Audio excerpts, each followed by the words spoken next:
धर्मांतरण को लेकर यूपी एटीएस लगातार धरपकड़ में जुटी है। इसी दौरान एक चौंकाने वाला खुलासा भी निकलकर सामने आया है। गिरफ्तार किए गए उमर गौतम ने पूछताछ में 7 कोड वर्ड का खुलासा किया है जो धर्मांतरण कराने के लिए इस्तेमाल किया जाता था। आखिर यह पूरा मामला क्या है, इस रिपोर्ट में देखिए।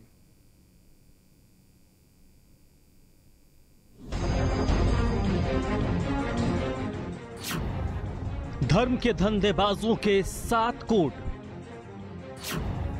एटीएस ने किया डिकोड। यूपी के 32 शहरों में धर्मांतरण का धंधा। आतंकी मौलानाओं का खेल गंदा।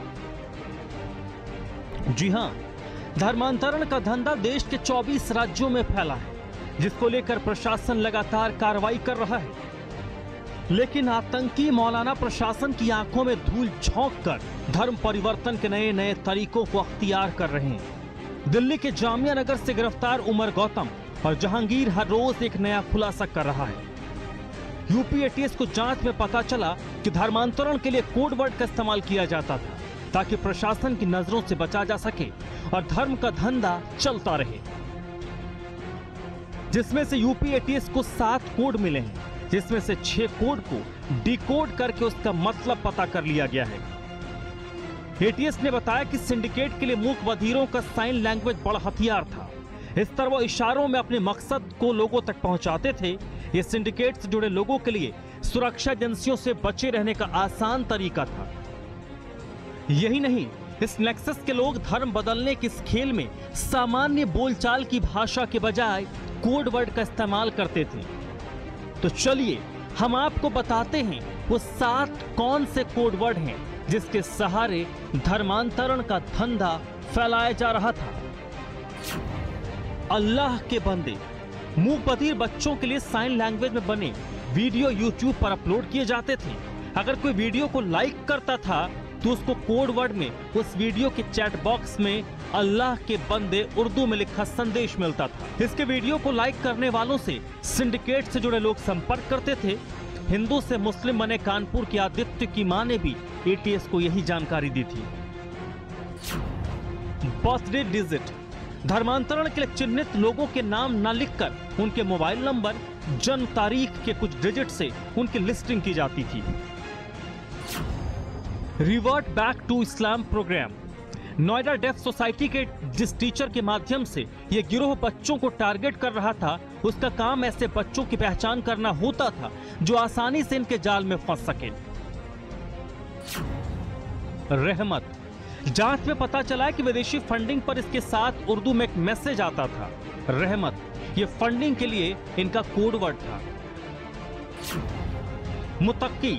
इस शब्द का प्रयोग छात्रों के लिए किया जाता था। यूपी एटीएस ने जब इस कोड को डिकोड किया तो उन्हें पता चला कि मुतक्की वो शख्स होता है जो हक को और सच को तलाश करने वाला होता है। छात्रों को इस्लाम पढ़ाने से पहले इस तरह की भावना इसी कोड वर्ड से उनके मन में भरी जाती थी। सलात। इस शब्द का प्रयोग हर तकरीर में किया जाता है। ये शब्द वो व्यक्ति बार बार प्रयोग करता था जिसको इस्लाम में धर्मांतरण कराने की जिम्मेदारी दी जाती थी। एटीएस ने जब इस कोड को ब्रेक किया तो पता चला कि नमाज के लिए कहा जाने वाला शब्द है। इस शब्द का अर्थ नमाज को नियम पूर्वक पढ़ना पुण्य और इस प्रथा का पालन न करना या त्याग देना पाप होना बताया गया है। कौम का कलंक। एटीएस को कौम का कलंक कोडवर्ड में मिला है जिसका अभी तक मतलब नहीं पता चल पाया है। एटीएस इसे डिकोड करने में जुटी है। अब आप अंदाजा लगा सकते हैं कि हिंदू धर्म के लोगों को किस तरह निशाना बनाकर उनका धर्म परिवर्तन कराया जा रहा है। एटीएस के खुलासे के बाद अपने बिल में छिपे आतंकी मौलानाओं के कान खड़े हो गए होंगे। हिंदुओं का धर्म परिवर्तन कराने के मामले में अब तक 5 लोगों की गिरफ्तारी हो चुकी है। बीते 21 जून को मौलाना जहांगीर और मौलाना उमर गौतम को एटीएस ने लखनऊ से पकड़ा। इसके बाद यूपी एटीएस ने महाराष्ट्र के बीट से इरफान, दिल्ली से राहुल भोला और गुरुग्राम से मन्नू यादव को गिरफ्तार किया। मौलाना उमर गौतम और जहांगीर इरफान के साथ मिलकर लालच देकर धर्मांतरण करवाते थे। मन्नू यादव उर्फ अब्दुल मन्नान मूक बधिर है। इसने ही कानपुर की आदित्य गुप्ता का धर्मांतरण कराया था। मौलाना उमर गौतम असम के मरकज उल मारिफ नाम की संस्था के साथ काम कर रहा था। ये संगठन बांग्लादेशी और रोहिंग्या नागरिकों के लिए काम करता है। असम में इसे आतंकी संगठन करार देकर 2010 में इसके खिलाफ दिसपुर में फेरा के तहत मुकदमे दर्ज किए गए हैं। Bureau report, news 1 India. हिंदुओं का धर्म परिवर्तन मौलाना बहला फुसला कर करा रहे हैं। आखिर इन मौलानाओं का असली मकसद क्या है, ये जानना भी बेहद जरूरी है, क्योंकि यूपी एटीएस ने उमर गौतम और जहांगीर को गिरफ्तार किया है, जिसके बाद इनका कनेक्शन फिलीपींस के बिलाल फिलिप से जुड़ता हुआ दिखाई दे रहा है, जो बड़ी संख्या में धर्मांतरण के लिए फंडिंग भी करता है और धर्मांतरण के लिए किए गए लोगों को आतंकवादी बनाने की फिराक में है। पूरी कहानी क्या है, इस रिपोर्ट में देखिए। धर्मांतरण का फिलीपींस कनेक्शन, शुरू हुआ एक्शन। मौलानाओं का आतंकी खेल, एटीएस कर रही फेल। देश के 24 राज्यों में चल रही आतंक की फैक्ट्री। कैसे रुकेगी आतंकी मौलानाओं की एंट्री। हिंदू से मुसलमान बनाने का खेल आतंकी मौलाना खेल रहे हैं, लेकिन इनका असली मकसद धर्मांतरण नहीं बल्कि आतंक को बढ़ावा देना, दहशत फैलाना और देश को तबाह करने की चाल है, जिसकी जांच यूपी एटीएस तेजी से कर रही है। जहां पर धर्मांतरण के तार फिलीपींस के घोषित आतंकी बिलाल फिलिप से जुड़े पाए गए हैं। बिलाल फिलिप की मदद से उमर गौतम के इंस्टीट्यूट आईडीसी को विदेशों से फंड मिल रहा था। इंटरनेशनल तस्कर के रूप में मशहूर बिलाल दोहा और कतर में आतंकी ट्रेनिंग सेंटर चलाता है। भारत से धर्म परिवर्तन करवाकर मुस्लिम बनाए गए युवाओं को इसी ट्रेनिंग सेंटर तक पहुंचाने की योजना चल रही थी। उत्तर प्रदेश में हुए धर्मांतरण के तार अब फिलीपींस के रहने वाले आतंकी बिलाल फिलिप से जुड़ते हुए नजर आ रहे हैं। दावा है कि बिलाल फिलिप ही आईडीसी को फंडिंग कराता था। विदेशों से जो फंड लगातार इस्लामिक दावा सेंटर को भेजा जा रहा था, उमर गौतम उस पैसे के सहयोग से लोगों का धर्मांतरण कराता था। जानकारी में यह भी सामने आया है कि बिलाल फिलिप दोहा और कतर में कुछ सेंटर चलाता है, जहां पर कट्टरपंथियों की ट्रेनिंग दी जाती है, आतंकी बनाने का काम किया जाता है। उम्मीद जताई जा रही थी कि जिन लोगों को उत्तर प्रदेश में धर्मांतरण कराया गया है, उनको भी वहां पर ले जाने की तैयारी उमर गौतम कर रहा था। उमर गौतम से लगातार एटीएस ने 7 दिनों तक पूछताछ की है। हिंदुओं का धर्म परिवर्तन के मामले में गिरोह से जुड़े 5 और आरोपियों की यूपी एटीएस ने गिरफ्तारी की है। इनकी गिरफ्तारी मुख्य आरोपी मौलाना उमर गौतम और जहांगीर से रिमांड के दौरान हुई पूछताछ के बाद की गई। ADG law and order Prashant Kumar ने बताया कि यूपी एटीएस ने महाराष्ट्र के बीड से इरफान, दिल्ली से राहुल भोला और गुरुग्राम से मन्नू यादव को दबोचा है। मौलाना उमर गौतम और जहांगीर इरफान के साथ मिलकर लालच देकर धर्मांतरण करवाते थे। बिलाल फिलिप एक हाईली रेडिकलाइज्ड व्यक्ति है, जिसे अंतर्राष्ट्रीय स्तर पर प्रतिबंधित किया गया है। बिलाल फिलिप को आतंकवादी गतिविधियों को उत्प्रेरित करने के आरोप में 2014 में फिलीपींस में गिरफ्तार भी किया गया था। जनवरी 2010 से 14 जून 2021 तक इस्लामिक दावा सेंटर के खाते में कुल 1,82,83,910 रुपये खाते में आए हैं। इसमें से ज़्यादातर जमा की गई धनराशि कैश, चेक व विदेश से जमा किए गए हैं। भारी मात्रा में कैश डिपॉजिट और कैश विड्रॉल किया गया है और इन ट्रांजैक्शंस का हवाला नेटवर्क से भी संबंध होना विवेचना के दौरान प्रकाश में आया है।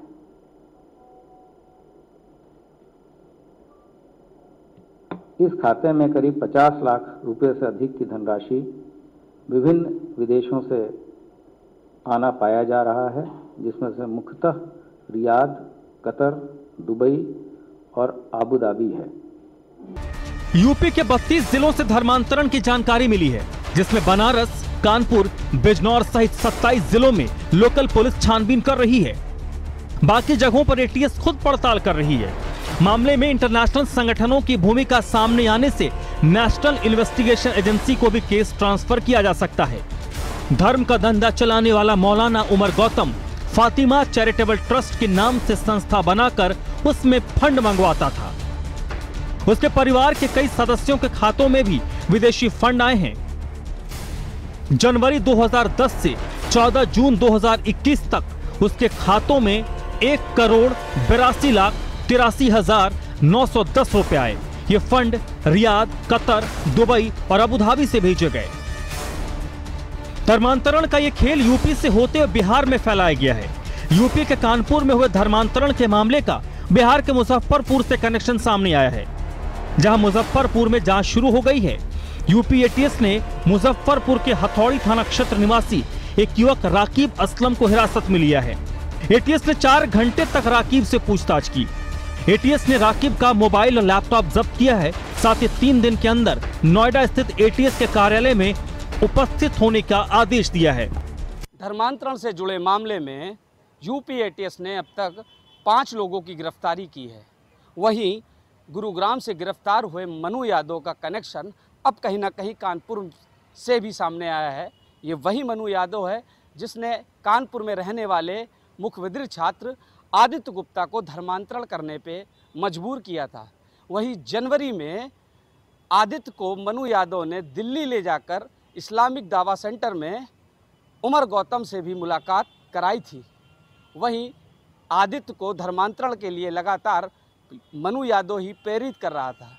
अब एटीएस ने इन सभी बिंदुओं पर लगातार जांच करना शुरू कर दिया है। वहीं आदित्य ने भी कई अहम सुराग एटीएस को दिए हैं और एटीएस अब लगातार उन बिंदुओं पर भी जांच कर रही है। आदित्य के संपर्क में भी कानपुर के कई युवा आए थे जिनको आदित्य लगातार प्रेरित कर रहा था कि धर्मांतरण एक अच्छी चीज़ है और अल्लाह के बंदे बनकर रही है। ऐसी भी चीज़ें एटीएस के सामने आई है जांच में। धर्मांतरण के मामले में लगातार धरपकड़ जारी है। ऐसे में महाराष्ट्र से भी इसका कनेक्शन जुड़ा है। इसको देखते हुए यूपी एटीएस ने इरफान शेख नाम के एक आरोपी जो बिड़ का रहने वाला है, उसे बिड़ पुलिस ने गिरफ्तार किया है। इरफान शेख केंद्र सरकार के महिला एवं बाल कल्याण विभाग का कर्मचारी बताया जा रहा है। पुलिस ने भीड़ के इरफान शेख नामक को गिरफ्तार किया है। बताया जाता है कि केंद्रीय मंत्रालय के बाल कल्याण विभाग का कर्मचारी है। बहरे छात्रों को महिला फुसलाकर धर्मांतरण का काम किया जा रहा था। मौलानाओं की आतंकी साजिश का अंदाजा इस बात से लगाया जा सकता है, जब सरकारी विभाग में भी ऐसे लोग हैं जो धर्म परिवर्तन कराते हैं, तो ये मामला कितना गंभीर हो चुका है। ये समझने वाली बात है। जो बाहर बैठे आतंकी देश के भीतर धीरे धीरे नापाक मंसूबों से पैर फैला रहे हैं, इसे रोकने की जरूरत है। Bureau report, news 1 India. धर्मांतरण का खेल नोएडा से लेकर कानपुर तक खेला गया, जहां धर्म परिवर्तन कराने वाले गिरोह छात्रों को अपना निशाना बनाते थे, जिसको लेकर यूपी एटीएस लगातार छापेमारी कर लगातार खुलासे कर रही है। ऐसे में अब मामला सामने यह आ रहा है कि यह गिरोह कानपुर में ग्रामीण लड़कियों को अपना निशाना बनाते थे।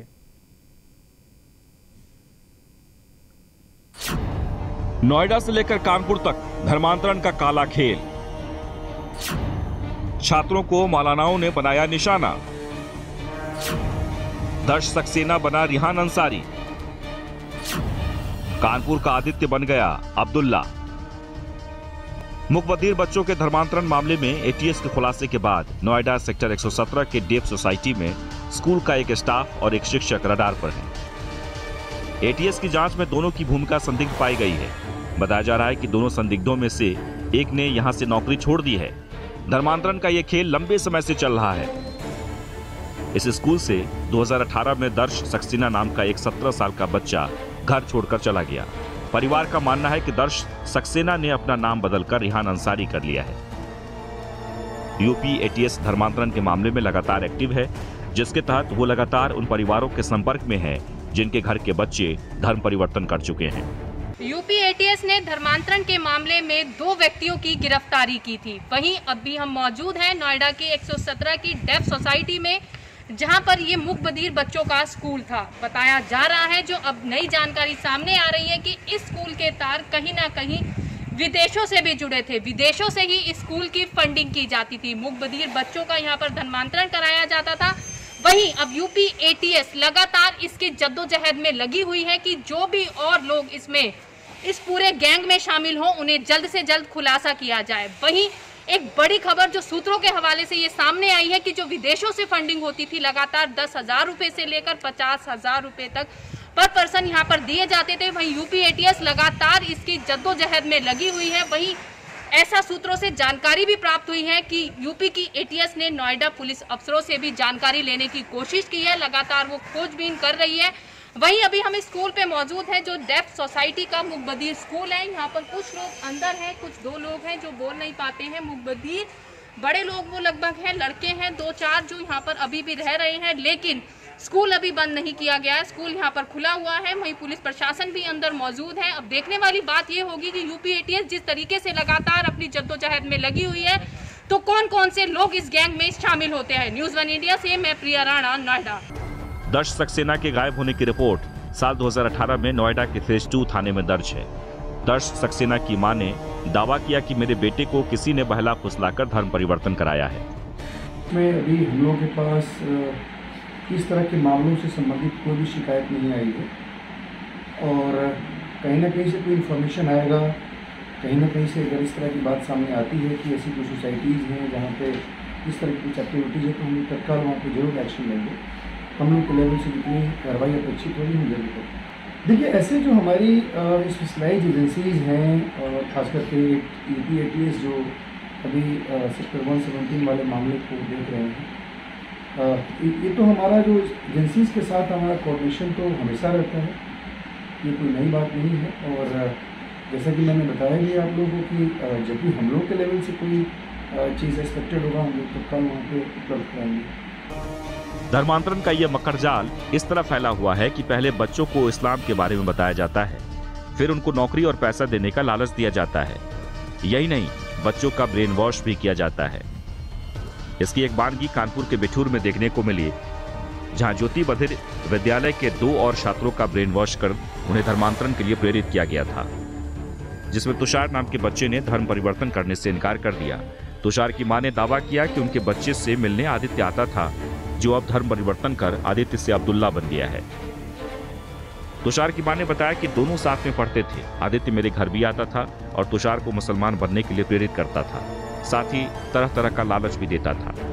मेरा बेटा ज्योति बधिर विद्यालय में पढ़ता था, वहाँ का एक बच्चा आदित्य गुप्ता है जो इसको कहता था कि आप मुसलमान बन जाओ, मुसलमान में आपको खूब अच्छा सा पैसा मिलेगा, नौकरी मिलेगी, आपके घर की स्थिति सही नहीं है, अगर आप मुसलमान बन जाओगे, धर्म परिवर्तन कर लोगे तो आपको वो नौकरी देंगे, हिंदू धर्म अच्छा नहीं है, मुस्लिम धर्म अच्छा है, यही सब इसको बताता था। व्हाट्सएप में बातें करते थे शाइन लैंग्वेज में। मैंने जब इनको देखा उससे बातें करते हुए तो मैंने पूछा इनसे, तो ये बताने लग गए हमको कि ऐसी ऐसी बातें हैं। तो फिर मैंने इसको मोटिवेट किया कि नहीं, हिंदू धर्म हमारा ज़्यादा अच्छा है और मुस्लिम धर्म भी अच्छा है, उसका धर्म उनके लिए है, हमारा धर्म हमारे लिए है।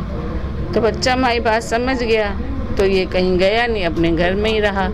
देश के लिए दीमक बन चुके धर्म परिवर्तन गैंग को आखिरकार बढ़ावा कहां से मिल रहा है, यूपी एटीएस इसकी भी जांच कर रही है। प्रशासन ने दावा किया कि गिरफ्तार किए गए आरोपियों के पास से 33 लड़कियों की भी लिस्ट मिली है, जो ग्रामीण इलाकों की है। आरोपी उमर गौतम और जहांगीर ने बताया कि ग्रामीण इलाकों में युवतियों का ब्रेन वॉश करना बहुत ही आसान है। इस लिस्ट में रिचा से महानी अली बनी युवती के नाम आने के बाद उमर गौतम की संस्था इस्लामिक दावा सेंटर से बरामद 33 लड़कियों और महिलाओं की सूची फिर से जांची जा रही है। यूपी एटीएस को आशंका है कि इन महिलाओं को धर्मांतरण के लिए चंदा जुटाने की जिम्मेदारी दी गई है। बहरहाल इस पूरे मामले में लगातार जांच हो रही है, पूछताछ के साथ ही खुलासे भी हो रहे हैं, साथ ही धरपकड़ तेज हो गई है। Bureau report, news 1 India.